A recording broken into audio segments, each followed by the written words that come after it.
Voter പട്ടിക വിവാദവുമായി കോൺഗ്രസിന്റെയും CPM-ന്റെയും നേതാക്കന്മാർ ആവർത്തിച്ച് നുണപ്രചരണം നടത്തിക്കൊണ്ടിരിക്കുകയാണ്. കോൺഗ്രസിന്റെ ദേശീയ നേതൃത്വത്തിന്റെ ആരോപണത്തിന് ചുവട് പിടിച്ചുകൊണ്ടാണ് ഇപ്പോൾ കേരളത്തിലെ കോൺഗ്രസുകാരും CPM-ഉം സമാനമായിട്ടുള്ള ആരോപണം ഉന്നയിക്കുന്നത്. രാഹുൽ ഗാന്ധി കഴിഞ്ഞ ദിവസം ഉയർത്തിയിട്ടുള്ള ആരോപണം രാജ്യത്തിലെ ഭരണഘടനാ സ്ഥാപനങ്ങളെ ബോധപൂർവം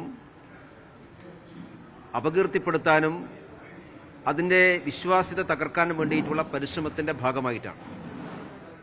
തെരഞ്ഞെടുപ്പ് കമ്മീഷൻ എന്ന് പറയുന്നത് സർക്കാർ നേരിട്ട് നിയന്ത്രിക്കുന്ന ഒരു സംവിധാനമല്ല. തെരഞ്ഞെടുപ്പ് കമ്മീഷൻ നമ്മുടെ രാജ്യത്ത് സ്വതന്ത്രമായി പ്രവർത്തിക്കുന്ന ഒരു സ്ഥാപനമാണ്. അതൊരു ഭരണഘടനാ സ്ഥാപനമാണ്. ആ സ്ഥാപനത്തിന്റെ കീഴിൽ തെരഞ്ഞെടുപ്പ് നടന്നപ്പോൾ BJP ജയിച്ചിട്ടുണ്ട്, കോൺഗ്രസും ജയിച്ചിട്ടുണ്ട്. വോട്ടർ പട്ടികയിലെ കൃത്രിമത്വമാണ് BJP ജയിച്ചത് കാരണമെങ്കിൽ കോൺഗ്രസ് ജയിച്ച സ്ഥലത്ത് എന്താണ് കാരണം? രാഹുൽ ഗാന്ധി ജയിച്ചിട്ടുള്ള മണ്ഡലത്തിൽ റായ്ബറേലിയിൽ ഇത് സംബന്ധിച്ച് വോട്ടർ പട്ടികയിലെ ക്രമക്കേടുകളെക്കുറിച്ച് ആരോപണം ഉയർന്നു വന്നിട്ടുണ്ടല്ലോ. അത് രാഹുൽ ഗാന്ധി ജയിപ്പിക്കാൻ വേണ്ടി തെരഞ്ഞെടുപ്പ് കമ്മീഷൻ ചെയ്തതാണ്. ഇപ്പോൾ വോട്ടർ പട്ടികയിലെ ക്രമക്കേടുകളെ സംബന്ധിച്ച് സമയാസമയത്ത് പരാതി ഉന്നയിക്കേണ്ട ബാധ്യത രാഷ്ട്രീയ പാർട്ടികൾക്കാണ്. ആ ബാധ്യത നിറവേറ്റാതെ തെരഞ്ഞെടുപ്പ് സംവിധാനത്തിന്റെ വിശ്വാസ്യതയാകെ ചോദ്യം ചെയ്യുന്ന രീതിയിൽ രാഹുൽ ഗാന്ധി ബോധപൂർവം ചില ആരോപണങ്ങൾ ഉന്നയിക്കുകയാണ്. അത് തെരഞ്ഞെടുപ്പ് കമ്മീഷന്റെ വിശ്വാസ്യതയെ ചോദ്യം ചെയ്യാൻ വേണ്ടിയിട്ടുള്ള ഗുരുതരമായിട്ടുള്ള പ്രശ്നമാണ്. ഇങ്ങനെ എല്ലാ ഭരണഘടനാ സ്ഥാപനങ്ങളെയും ചോദ്യം ചെയ്ത് തുടങ്ങിയാൽ പിന്നെ രാജ്യത്ത് എങ്ങനെ ജനാധിപത്യ സംവിധാനം ഉണ്ടാവുക? കോടതിയിൽ വിശ്വാസമില്ല, പാർലമെന്റിൽ വിശ്വാസമില്ല, അന്വേഷണ ഏജൻസികളിൽ വിശ്വാസമില്ല, തെരഞ്ഞെടുപ്പ് കമ്മീഷന് വിശ്വാസമില്ല. പിന്നെ ആരെയാണ് രാഹുൽ ഗാന്ധിക്ക് വിശ്വാസം? രാഹുൽ ഗാന്ധിക്ക് അവനവന്റെ പ്രതിബിംബത്തെ മാത്രമേ വിശ്വാസമുള്ളൂ, ബാക്കിയെല്ലാം അവിശ്വസിക്കേണ്ടതാണ്. അതുകൊണ്ട് ഇത് അങ്ങേയറ്റ അപകടകരമാണ്. അതിന്റെ ചുവട് പിടിച്ചുകൊണ്ടാണ് തൃശൂരിൽ സുരേഷ് ഗോപിക്കെതിരായിട്ട് ആരോപണങ്ങൾ ഉയർത്തുന്നത്. ഞങ്ങൾ കഴിഞ്ഞ ദിവസവും പറഞ്ഞിരുന്നു, സുരേഷ് ഗോപിക്കെതിരായിട്ട് ഉയർത്തുന്ന ഈ ആരോപണങ്ങൾ അതൊരു കൊതിക്കെറിവിന്റെ ഭാഗമായിട്ട് മാത്രമേ ഞങ്ങൾ അതിനെ കാണുന്നുള്ളൂ. കാരണം അവർ തോറ്റുപോയ ആളുകൾ പല ആരോപണങ്ങളും ആദ്യമേ ഉന്നയിച്ചിട്ടുണ്ട്. ആദ്യം പൂരം കലക്കിയിട്ടാണ് സുരേഷ് ഗോപി ജയിച്ചതെന്ന് പറഞ്ഞു. ആ ആരോപണം ക്ലച്ച് പിടിക്കുന്നില്ല എന്ന് ബോധ്യമായപ്പോഴാണ് ഇപ്പോൾ വോട്ടർ പട്ടികയുമായി ഉയർന്നു വന്നിട്ടുള്ളത്. തൃശ്ശൂരിലെ വോട്ടർ പട്ടികയുമായി എന്തെങ്കിലും പരാതിയുണ്ടെങ്കിൽ ഇവരെന്തുകൊണ്ടാണ് നേരത്തെ പറയാതിരുന്നത്? ഞങ്ങൾക്ക് ലഭിച്ചതുപോലെ തന്നെ വോട്ടർ പട്ടിക കോൺഗ്രസിനും CPM-നും കിട്ടിയിട്ടുണ്ടല്ലോ. അവരത് പരിശോധിച്ചില്ലേ? ഞങ്ങൾ തൃശ്ശൂരിൽ വോട്ട് ചേർത്തിട്ടുണ്ട്, വോട്ട് വെട്ടിയിട്ടുണ്ട്. ഞങ്ങൾക്ക് ലഭിച്ച വോട്ടർ പട്ടിക പരിശോധിച്ച് ആ പരിശോധനയിൽ തെറ്റായിട്ടുള്ള വോട്ടുകളുണ്ട് എന്ന് കണ്ടപ്പോൾ ഞങ്ങൾ അത് ഡിലീറ്റ് ചെയ്യുന്ന അപേക്ഷ കൊടുത്തിട്ടുണ്ട്. ഞങ്ങൾ പുതിയ വോട്ടർമാരെ ചേർത്തിട്ടുമുണ്ട്. അത് നിയമാനുസരണമാണ് ചെയ്തിട്ടുള്ളത്. അത് അന്നേ ചോദ്യം ചെയ്യേണ്ടതായിരുന്നു. ഇവർക്ക് സംശയമുണ്ടെങ്കിൽ അന്ന് ചോദ്യം ചെയ്യാതെ ഇപ്പൊ ചോദ്യം ചെയ്തിട്ടെന്താ കാര്യം? ഇവർക്ക് BLA-മാരുണ്ടായിരുന്നില്ലേ? ഒരു ബൂത്തിൽ ഒരാളെ വെച്ച് രാഷ്ട്രീയ പാർട്ടികൾക്ക് BLA-മാരെ നിശ്ചയിക്കാമല്ലോ. ഞങ്ങൾ നിശ്ചയിച്ചിട്ടുണ്ടല്ലോ. അവിടെ കോൺഗ്രസും CPM-ഉം നിശ്ചയിച്ചിട്ടുണ്ടല്ലോ. അപ്പൊ അവരിതൊന്നും പരിശോധിച്ചില്ലേ? CPM, LDF-ഉം UDF-ഉം നിശ്ചയിച്ചിട്ടുള്ള ബൂത്ത് ലെവൽ ഏജന്റുമാർ ഈ വോട്ടർ പട്ടിക പരിശോധിച്ചില്ലേ? അങ്ങനെ പരിശോധിച്ചിട്ടുണ്ടെങ്കിൽ അന്ന് അവർക്ക് റിപ്പോർട്ട് ചെയ്യാമായിരുന്നല്ലോ, അന്ന് പരാതി കൊടുക്കാമായിരുന്നല്ലോ. ഇതെല്ലാം കഴിഞ്ഞ്, ഉത്സവവും കഴിഞ്ഞ്, മേളവും കഴിഞ്ഞ്, അവസാനത്തെ വെടിക്കെട്ടും കഴിഞ്ഞതിന് ശേഷം ഇപ്പൊ ആരോപണം ഉന്നയിക്കുന്നതിൽ എന്ത് യുക്തിയാണുള്ളത്, എന്ത് പ്രസക്തിയാണുള്ളത്? പിന്നെ മറ്റൊരു കാര്യം, മത്സരിക്കുന്ന മണ്ഡലത്തിൽ സുരേഷ് ഗോപി വോട്ട് ചെയ്തു എന്നുള്ളതാണ്. മത്സരിക്കുന്ന മണ്ഡലത്തിൽ വോട്ട് മാറ്റുന്ന ആദ്യത്തെ ആളാണോ സുരേഷ് ഗോപി? കേരളത്തിലെ ഏതാണ്ട് എല്ലാ സ്ഥാനാർത്ഥികളും ചെയ്യുന്ന കാര്യമല്ലേ? VD സതീശൻ വോട്ട് ചെയ്യുന്ന പറവൂരാണല്ലോ. അയാളെ പറവൂരാണോ താമസം? അയാളെ മത്സരിക്കുന്നു എന്നല്ലേ ഉള്ളൂ. അയാളുടെ വീട് ചെങ്ങമനാടല്ലേ? അയാൾ പ്രതിപക്ഷ നേതാവായ ശേഷം താമസിക്കുന്നത് തിരുവനന്തപുരത്തല്ലേ? തിരുവനന്തപുരത്ത് കൺട്രോൺമെന്റ് ഹൌസിൽ താമസിക്കുന്ന ചെങ്ങമനാട് തറവാടുള്ള ഒരാൾ എങ്ങനെയാണ് പറവൂർ വോട്ട് ചെയ്യുക? അദ്ദേഹത്തിന്റെ ഓഫീസിന്റെ പേരിൽ അദ്ദേഹം വോട്ട് ചേർത്തു. അദ്ദേഹം അവിടെ താമസിക്കുന്നില്ലല്ലോ. താമസിക്കാത്ത VD സതീശനെയാണ് പറവൂർ വോട്ട് ചെയ്യുക. ഇതൊക്കെ സാധാരണ നിയമാനുസൃതം വോട്ടർ പട്ടികയിൽ വോട്ട് ട്രാൻസ്ഫർ ചെയ്യാനുള്ള അവകാശം തെരഞ്ഞെടുപ്പ് കമ്മീഷൻ തന്നിട്ടുണ്ട്. ജനപ്രാതിനിധ്യ നിയമം അനുസരിച്ചുണ്ട്. അതനുസരിച്ചാണ് സുരേഷ് ഗോപി ഹാജരാക്കിയുള്ള പ്രൂഫ് തെറ്റാണെങ്കിൽ ഇവർ പറയട്ടെ. തൃശൂർ കോർപ്പറേഷനിലെ സോണൽ ഓഫീസർ സാക്ഷ്യപ്പെടുത്തിയ പ്രൂഫുണ്ട്. ആ പ്രൂഫാണ് 1.5 വർഷമായിട്ട് അദ്ദേഹം അവിടെ താമസിക്കുകയാണ്. അത് ആ അന്നത്തെ സോണൽ ഓഫീസർക്ക് ബോധ്യപ്പെട്ടുള്ള കാര്യമാണ്. അപ്പൊ വസ്തുത ഇതായിരിക്കെ ബോധപൂർവം ഇല്ലാത്ത കാര്യങ്ങൾ പ്രചരിപ്പിക്കുന്ന അവസാനിപ്പിക്കണം. സുരേഷ് ഗോപിയെ രാഷ്ട്രീയമായിട്ട് നിങ്ങൾ നേരിടൂ. തൃശ്ശൂരിൽ ഞങ്ങളുടെ വിജയത്തെ രാഷ്ട്രീയമായി നേരിടൂ. രാഷ്ട്രീയത്തെ രാഷ്ട്രീയമായിട്ട് നേരിടണം. ഇങ്ങനെയുള്ള നുണപ്രചരണം അവസാനിപ്പിക്കാൻ തയ്യാറാവണം. ആളുകളെ ബോധപൂർവം തെറ്റിദ്ധരിപ്പിക്കാനുള്ള പരിശ്രമം കോൺഗ്രസും CPIയും അവസാനിക്കണം. ഇത് തോറ്റവരുടെ കളിയാണ്. ഈ കളി ഒരു ജനാധിപത്യത്തിന് ഗുണകരമായിട്ടുള്ളതാണെന്ന് ഞങ്ങൾക്ക് തോന്നുന്നില്ല.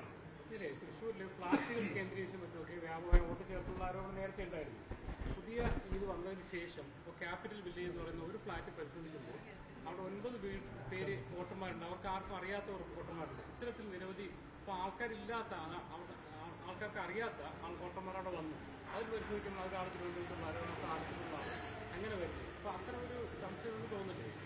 അല്ല, ആ സംശയം അന്നേ ഉന്നയിക്കേണ്ടതാണല്ലോ. അന്ന് ഇവർ പരിശോധിച്ചില്ല എന്റെ ചോദ്യം. ഇനിയിപ്പോൾ എന്ത് ചെയ്യാൻ പറ്റും? ഇവർ പരാതി കൊടുക്കട്ടെ, നിയമപ്രകാരം പോകട്ടെ. അവിടെ ഏതെങ്കിലും ഈ വീട്ടിലെ ആളുകളിൽ വോട്ട് ചേർത്തിട്ടുണ്ടെങ്കിൽ അതിനുള്ള ഉത്തരവാദി BJP ആണ്. അത് CPM ആണല്ലോ സാധാരണ വ്യാപകമായിട്ട് കള്ളവോട്ട് ചേർക്കുന്നത്. CPM വ്യാപകമായിട്ട് കള്ളവോട്ട് ചേർക്കാറുണ്ടല്ലോ. തൃശ്ശൂരിലും CPM കള്ളവോട്ട് ചേർത്തിട്ടുണ്ടാവും.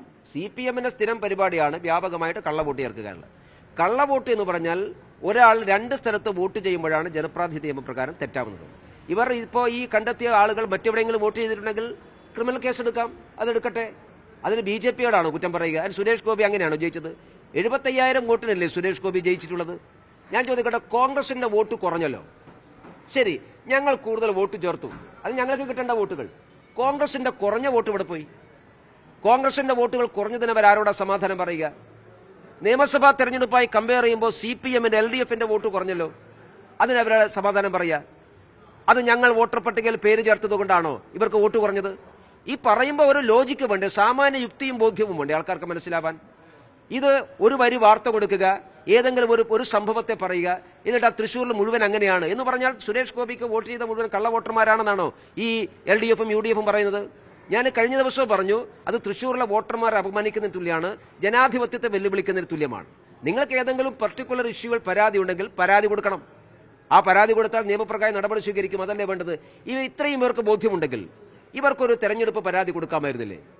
സുനിൽകുമാർ എന്താ ഒരു തെരഞ്ഞെടുപ്പ്? സുനിൽകുമാറാണല്ലോ കൊടുക്കേണ്ടത്. സുനിൽകുമാർ എന്താ സുരേഷ് ഗോപിയുടെ വിജയത്തെ ചാലഞ്ച് ചെയ്തുകൊണ്ട് ഒരു കോടതിയിൽ പരാതി കൊടുക്കാഞ്ഞത്? ഇവർ കോടതിയിലല്ല പരാതി കൊടുത്തത്. ഇവർ ജില്ലാ കളക്ടർക്ക്, അദ്ദേഹം റിട്ടേണിംഗ് ഓഫീസർ എന്നുള്ള നിലക്ക് ജില്ലാ കളക്ടർക്ക് സുരേഷ് ഗോപിക്കെതിരായിട്ട് കൊടുത്ത പരാതി എന്ന് പറയുന്നത് അദ്ദേഹം മതത്തെ ദുരുപയോഗം ചെയ്തെന്ന്. അതല്ലല്ലോ തെരഞ്ഞെടുപ്പ് കേസ്. തെരഞ്ഞെടുപ്പ് കേസ് റിട്ടേണിംഗ് ഓഫീസർക്കല്ലല്ലോ പരാതി കൊടുക്കേണ്ടത്. തെരഞ്ഞെടുപ്പ് കേസ് തെരഞ്ഞെടുപ്പ് കഴിഞ്ഞ് 45 ദിവസത്തിനുള്ളിൽ അത് കോടതിയിൽ കൊടുക്കണം. എന്താ സുനിൽകുമാർ കോടതി കൊടുക്കാഞ്ഞത്? കൊടുക്കാമായിരുന്നില്ലേ? ഇവരുടെ കയ്യിൽ തെളിവുണ്ടെ കൊടുക്കാമായിരുന്നില്ലേ? അപ്പൊ ഇതൊക്കെ ആടിനെ പട്ടിയാക്കുന്നതിന് തുല്യമാണ്. ഇത് ജനാധിപത്യ വിരുദ്ധമാണ്.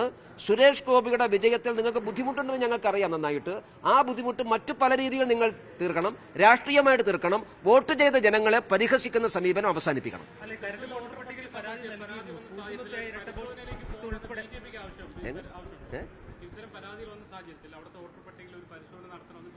ഞങ്ങൾക്ക് എന്താ വിരോധം? പരിശോധന നടത്തിക്കോട്ടെ. ഞങ്ങൾക്ക് ആവശ്യമില്ല. അവർക്ക് ആവശ്യമുണ്ടെങ്കിൽ അവർ പരിശോധിച്ചോട്ടെ. അവർ പരിശോധിക്കാൻ കോടതിയിൽ പോയിക്കോട്ടെ. ഞങ്ങൾക്ക് എന്താ ബുദ്ധിമുട്ട്? ഞങ്ങൾ തൃശ്ശൂരിൽ വോട്ട് ചേർത്തിട്ടുണ്ട്. ഞങ്ങൾ വോട്ട് ചേർത്ത മുഴുവൻ സാധാരണ നിലക്ക് പാർട്ടി പ്രവർത്തകന്മാർ റെസിഡൻഷ്യൽ സർട്ടിഫിക്കറ്റ് അടക്കം വോട്ട് ട്രാൻസ്ഫർ ചെയ്യുന്നുണ്ടെങ്കിൽ പഴയ വോട്ടർ പട്ടികയിൽ പേര് ഡിലീറ്റ് ചെയ്യുന്നതിന്റെ പ്രൂഫ് അടക്കം ഇലക്ട്രൽ ഓഫീസറെ ഹാജരാക്കി ഞങ്ങൾ നിയമാനുസൃതം ചെയ്തിട്ടുള്ള വോട്ടാണ് വോട്ടർ പട്ടിക പേര് ചേർന്നത്. അത് ആര് വേണമെങ്കിലും ചോദ്യം ചെയ്തോട്ടെ. ഞങ്ങൾക്ക് വിരോധമൊന്നുമില്ല. അത് ഞങ്ങൾക്ക് കോടതിയിൽ പ്രൂവ് ചെയ്യാൻ, തെളിയിക്കാൻ വേണ്ടി ഞങ്ങൾക്ക് സാധിക്കും. ഭരണാധികാരിയായ കളക്ടർക്ക് മുമ്പത്തെ ഇരട്ട വോട്ട് ഉൾപ്പെടെ പരാതി നൽകിയിരുന്നെന്നാണ് കെ മുരളീധരൻ പറയുന്നത്. കളക്ടർ തള്ളിക്കളയാ ചെയ്തത്. തള്ളിക്കളഞ്ഞ പരാതി അവർക്ക് കേസിന് പോവല്ലോ. ജില്ലാ കളക്ടറുടെ പരാതി തള്ളിക്കളഞ്ഞാൽ ജില്ലാ കളക്ടർക്ക് എങ്ങനെ തള്ളിക്കളയാൻ സാധിക്കും? വോട്ടർ പട്ടികയിൽ പേര് ചേർക്കുമ്പോൾ നമ്മൾ ഹാജരാക്കിയുള്ള പ്രൂഫ് കറക്റ്റ് ആണെങ്കിൽ ആദ്യം ജില്ലാ കളക്ടറിലല്ലോ പരിശോധിക്കുന്നത്. ആദ്യം പരിശോധിക്കുന്നത് ബൂത്ത് ലെവൽ ഓഫീസറാണ്.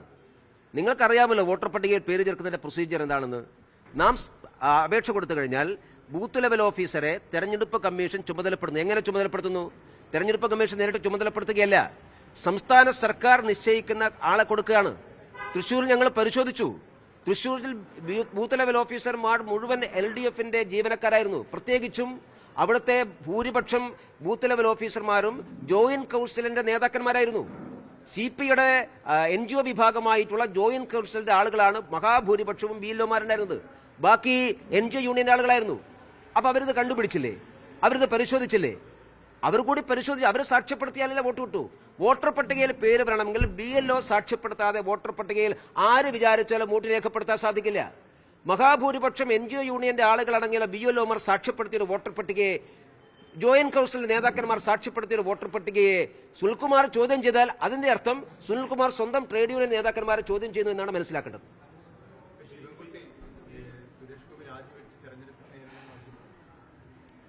ശിവൻകുട്ടിക്ക് നമ്മുടെ രാജ്യത്ത് എന്തും ആവശ്യപ്പെടാലോ. അദ്ദേഹത്തിനോടൊന്നും മറുപടി പറയാൻ ഞാനാളല്ല. അദ്ദേഹം ഇങ്ങനെ പല കാര്യങ്ങളും പറയും. സുരേഷ് ഗോപി രാജിവെക്കണമെന്നൊക്കെ ശിവൻകുട്ടിയുടെ ആഗ്രഹമായിരിക്കും. ആഗ്രഹം മനസ്സിലിരുന്നോട്ടെ. ശിവൻകുട്ടി ചെയ്യേണ്ടത് കേരളത്തിലെ വിദ്യാഭ്യാസ മേഖലയെ ഇങ്ങനെ കൂത്തരങ്ങാക്കിയതിന് അദ്ദേഹമാണ് രാജിവെക്കേണ്ടത്. അത് രാജിവെച്ചാൽ കേരളത്തിലെ കുട്ടികളെങ്കിലും രക്ഷപ്പെടും. ഈ സുരേഷ് ഗോപി അടക്കം ഇക്കാര്യത്തിൽ യാതൊന്നും പ്രതികരിക്കുന്നില്ല. അദ്ദേഹമൊക്കെ മൗനം പാലിക്കുകയാണ്. എന്താണ് ഈ മൗനത്തിന്റെ അർത്ഥം? പ്രതികരിക്കാൻ മാത്രമുള്ളൊരു സാധനം ഇല്ലാത്തതുകൊണ്ട് വെറുതെ എന്തിനാ പ്രതികരിക്കുന്നത്? 10,75,000 വോട്ടിൽ ഒരാൾ ജയിച്ചിട്ട് നിങ്ങൾ അദ്ദേഹത്തിന്റെ പിന്നാലെ നടക്കുകയല്ലേ? ഓരോ വിവാദം ഉണ്ടാകുക, എല്ലാ വിവാദത്തിലും അദ്ദേഹത്തിന് എന്താണ്? നമ്മൾ ഒരാൾക്കെതിരെ ആരോപണം ഉന്നയിക്കുമ്പോൾ വസ്തുതയുണ്ടാവണം. ആ വസ്തു അടിസ്ഥാനത്തിലാണ് ഒരു യൂത്ത് കോൺഗ്രസിന്റെ കേസ് സ്വീകാരനെ കൊണ്ട് കേസ് കൊടുപ്പിക്കുക. എന്തൊരു നാണക്കേടാണ് ഇതൊക്കെ. സുരേഷ് ഗോപിയെ കാണുവാനില്ല, പിന്നെ പ്രിയങ്കാ ഗാന്ധിയെ കാണുവാനില്ല എന്ന് പറഞ്ഞ പരാതി വയനാട്ടിലുണ്ടല്ലോ. അതിനെ കുറിച്ച് ഇവർ പറയാത്തത്. സുരേഷ് ഗോപി മന്ത്രിയായിട്ട് അദ്ദേഹം മന്ത്രിയുടെ ഓഫീസിലെങ്കിലും ഉണ്ട്. പ്രിയങ്കാ ഗാന്ധി ഈ വഴിക്ക് തിരിഞ്ഞു നോക്കുന്നില്ലല്ലോ. അപ്പൊ ഇതൊക്കെ പരിഹാസ്യമാണ്. ഇതൊക്കെ ഈ രാഷ്ട്രീയ നേതാക്കന്മാരും പ്രവർത്തകന്മാരും കുറച്ചുകൂടി ഗൗരവവും ഉത്തരവാദിത്ത ബോധവും കാണിക്കണം. രാഷ്ട്രീയത്തെ രാഷ്ട്രീയമായിട്ടാണ് എതിരിടേണ്ടത്. സുരേഷ് ഗോപി തൃശ്ശൂർ ജയിച്ചു, BJP ജയിച്ചു. നിങ്ങളതിനെ പൊളിറ്റിക്കലായിട്ട് നേരിടുക, അതല്ലേ ചെയ്യേണ്ടത്? ഇത് ഞാൻ ഒരു കാര്യം പറയാം, ഇത് ഒരു മുഴം നീട്ടിയെറിയുകയാണ്. കോൺഗ്രസിനും CPM-നും നന്നായിട്ടറിയാം തദ്ദേശ ഭരണ സ്ഥാപനങ്ങളിലേക്കുള്ള തെരഞ്ഞെടുപ്പിലും തൃശ്ശൂരിൽ വിജയം ആവർത്തിക്കും. തൃശ്ശൂർ കോർപ്പറേഷനിലും തൃശ്ശൂരിലെ പഞ്ചായത്തുകളിലും ഞങ്ങൾ വിജയം ആവർത്തിക്കും. അതിനെ തടയിടാൻ വേണ്ടിയിട്ടുള്ള ഒരു മുൻകൂർ ജാമ്യമെടുക്കലാണ് വോട്ടർ പട്ടികയിലെ ക്രമക്കേട് എന്നുള്ളത്. അതുകൊണ്ട് ഇനിയെങ്കിലും ഇപ്പൊ പ്രസിദ്ധീകരിച്ച വോട്ടർ പട്ടികയിലെ ക്രമക്കേടുകളെ കുറിച്ച് എന്താ കോൺഗ്രസ് പറയാത്തത്? ഇപ്പൊ പ്രസിദ്ധീകരിച്ചത് കേന്ദ്ര തെരഞ്ഞെടുപ്പ് കമ്മീഷൻ അല്ലല്ലോ, സംസ്ഥാന ഇലക്ടറൽ ഓഫീസറല്ലേ വോട്ടർ പട്ടിക പ്രസിദ്ധീകരിച്ചത്. വ്യാപകമായിട്ടുള്ള പരാതിയാണ്. ഇപ്പോ കോഴിക്കോട് കോർപ്പറേഷനിൽ കള്ളവോട്ടിനെ കുറിച്ച് പരാതി വന്നിട്ടുണ്ടല്ലോ. എന്താണ് അതിനെക്കുറിച്ച് ഇവരാരും പറയാത്തത്? ഇപ്പൊ വരാനിരിക്കുന്ന തെരഞ്ഞെടുപ്പിൽ പ്രസിദ്ധീകരിച്ച വോട്ടർ പട്ടികയിലെ ക്രമക്കേടുകളെ കുറിച്ച് കോൺഗ്രസിനും പറയാനില്ല, CPM-നും പറയാനില്ല. CPM-ആണ് ആ കള്ളവോട്ട് ചെയ്തത്. എന്നിട്ട് ആ CPM-ന്റെ കൂടെ കൂടിയുടെ ഡൽഹിയിൽ സമരം നടത്തുകയാണ് ഇവർ. അപ്പൊ കേരളത്തിൽ ഇപ്പൊ പ്രസിദ്ധീകരിച്ച വോട്ടർ പട്ടികയിലെ ക്രമക്കേടുകളെ കുറിച്ചാണ് കേരളത്തിലെ രാഷ്ട്രീയ നേതൃത്വം അഭിപ്രായം പറയേണ്ടത്. വ്യാപകമായ തോതിൽ ക്രമക്കേടാണ്. ഒരു വീട്ടിൽ വ്യത്യസ്ത മതവിഭാഗത്തിലുള്ള ആളുകൾ വോട്ടർമാരാണ്. അതെങ്ങനെ സംഭവിക്കുന്നത്? ഒരേ വീട്ടിൽ ഹിന്ദുവും ക്രിസ്ത്യാനിയും മുസ്ലിമും ഉണ്ട്. എന്താ വീട് മതേതരമാണോ? അങ്ങനെയൊക്കെയാണ് വോട്ടർ പട്ടിക വന്നിട്ടുള്ളത്. ഈ ക്രമക്കേടിനെ കുറിച്ച് എന്താ ആരും പറയാത്തത്? തിരുവനന്തപുരം കോർപ്പറേഷനിൽ ആയിരക്കണക്കിന് ഇരട്ട വോട്ടുകൾ ഞങ്ങൾ ചൂണ്ടിക്കാണിച്ചു, പരാതി കൊടുത്തിട്ടുണ്ട്. എന്താണ് അവിടുത്തെ CPM അതിനെക്കുറിച്ച് പ്രതികരിക്കാത്തത്? ശിവൻകുട്ടി എന്താ പ്രതികരിക്കുക? ശിവൻകുട്ടിയുടെ മണ്ഡലത്തിൽ, നിയമമണ്ഡലത്തിൽ, ആ നിയമമണ്ഡലത്തിൽ ഇരട്ട വോട്ടിനെ കുറിച്ച് ഞങ്ങൾ പരാതി കൊടുത്തിട്ടുണ്ട് CPM-ന്റെ കേന്ദ്രത്തിൽ. ശിവൻകുട്ടി ആദ്യം അതൊക്കെ ഒന്ന് അന്വേഷിച്ച് ക്ലിയർ ചെയ്യാൻ വേണ്ടി നോക്ക്. എന്നിട്ട് മതി സുരേഷ് ഗോപിക്ക് മേക്കിട്ട് കയറല്ലേ. എന്ത് പരാതിയാ?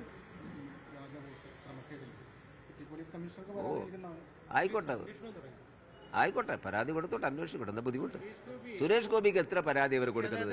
ഇവരൊരു കാര്യം ചെയ്യട്ടെ, ഒരു കമ്മിറ്റി വേറെ ഉണ്ടാക്കിക്കോട്ടെ സ്ഥിരം പരാതി കൊടുക്കാൻ വേണ്ടി. എന്നാൽ പിന്നെ TN പ്രതാപൻ ഇങ്ങനെ കഷ്ടപ്പെടണ്ടല്ലോ.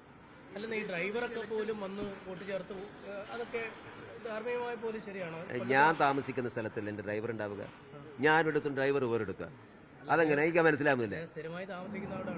ഞാൻ സ്ഥിരമായി താമസിക്കുന്ന സ്ഥലത്തല്ല എന്റെ ഡ്രൈവർ ഉണ്ടാവുക. ആ വിലാസത്തിൽ ഇല്ലാതെ എന്താ വാടകയാണ്. അദ്ദേഹം കേന്ദ്രത്തിൽ പോയ സമയത്ത് അദ്ദേഹം മാറി. ഒരു 1.5 വർഷക്കാലമായി സോണൽ ഓഫീസർ ഞങ്ങളുടെ ആളല്ലല്ലോ, കോർപ്പറേഷൻ സോണൽ ഓഫീസർ. അദ്ദേഹം പരിശോധിച്ച 1.5 വർഷമായി സുരേഷ് ഗോപി വാടകയ്ക്ക് താമസിക്കുന്ന ഒരു വീടാണ്. അദ്ദേഹം വാടക ഒഴിഞ്ഞപ്പോൾ ആ വീട് വിറ്റു. സുരേഷ് ഗോപിക്ക് ആ വാടക വീട് വിലക്കെടുക്കാൻ പറ്റുമോ? ആ വീട് വേറൊരാൾക്ക് വിറ്റു. ഇപ്പൊ അവിടെ താമസമില്ല. അത് എല്ലാവർക്കും അറിയുന്ന കാര്യമാണല്ലോ. അദ്ദേഹം ഡൽഹിയിലാണ് താമസം എന്നുള്ളത്. പിന്നെ ഞാൻ ചോദിക്കുന്നത്, വോട്ട് ട്രാൻസ്ഫർ ചെയ്യുക എന്ന് പറയുന്നത്, നമ്മളിപ്പോൾ എനിക്കുള്ള വോട്ട്, എൻ്റെ വോട്ടർ പട്ടിക ഡിലീറ്റ് ചെയ്ത് എനിക്ക് വേറൊരു സ്ഥലത്തേക്ക് മാറ്റാൻ നിയമപരമായിട്ട് അധികാരം, അവകാശം എനിക്കുണ്ട്. അതെങ്ങനെ ചോദ്യം ചെയ്യാൻ സാധിക്കുക? എൻ്റെ റൈറ്റാണ്. ജനപ്രാതിനിധ്യ നിയമം എനിക്ക് തരുന്ന റൈറ്റാണ്. എനിക്ക് ആഗ്രഹിക്കുന്ന സ്ഥലത്ത് വോട്ട് ചെയ്യാം. അതിനാവശ്യമായ റെസിഡൻഷ്യൽ സർട്ടിഫിക്കറ്റ് ഞാൻ ഹാജരാക്കണം. 6 മാസത്തിൽ കൂടുതലായിട്ട് ഞാൻ ഒരു തരത്തിൽ താമസിക്കുന്നുണ്ട് എന്ന് ബോധ്യപ്പെടുത്തുന്ന ഒരു റെസിഡൻഷ്യൽ സർട്ടിഫിക്കറ്റ് ഞാൻ ഹാജരാക്കി കഴിഞ്ഞാൽ എനിക്ക് വോട്ടവകാശമുണ്ട്. അതിനെ ചോദ്യം ചെയ്യാൻ ആർക്കും സാധിക്കില്ല. രാഹുൽ ഗാന്ധിക്ക് രാജ്യത്തിലെ ജനപ്രാതിനിധ്യത്തെക്കുറിച്ച് അറിയാത്തതുകൊണ്ടാണ്. അയാളത് പഠിക്കട്ടെ ആദ്യം. അത് ആദ്യം പഠിച്ചിട്ട് വരട്ടെ, എന്നിട്ട് ബാക്കി പറയാം.